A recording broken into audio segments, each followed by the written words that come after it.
Okay, so I finally got this Turbo 400 back together. Well, we had to make a few repairs. Like one of the mount bolt holes was broke off in the housing, and every one of the bolts in this transmission seemed to want to, they're really close to breaking off, so I had to re-drill and tap this hole, I think it was, but anyways, it's fixed. I've got it mounted on this sling and then on a hoist, getting it down on the ground. I went ahead and cut the ears off the side of the bell and smooth that up. Gives us a little bit more room to get our hands up there. Put a new front and rear seal in. We're gonna put a new pan gasket on and a filter, but we were waiting to get it up, hung underneath the car, and pour a bottle of Lucas in the pan before bolting it back up, because y'all know it takes an hour and a half to pour a bottle of Lucas down the dipstick tube. Even if you've got it warmed up, it seems to just want to pour slow. So yeah, and then somehow through the night we had a containment leak and I think, I don't know, between two transmissions there must have been a gallon of fluid on the floor. This is the second time I've poured floor dry up on the floor. Car's up, we're getting ready to, or I'm getting ready to, there's nobody else here. There's been a lot of people offered to help, and I really do appreciate it.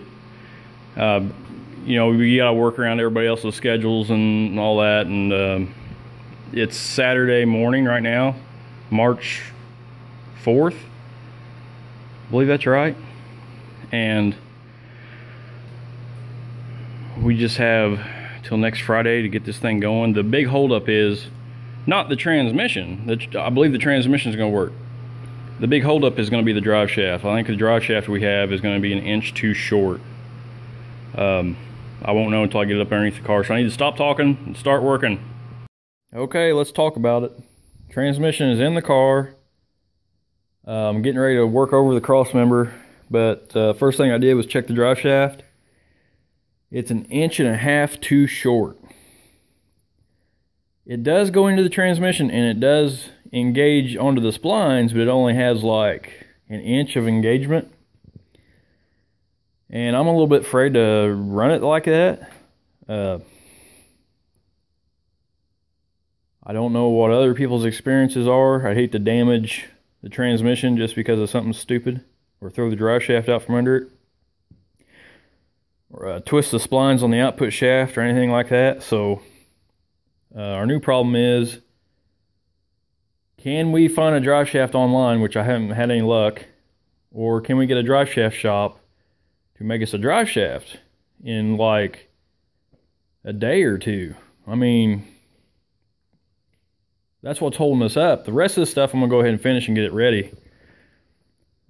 But I don't know.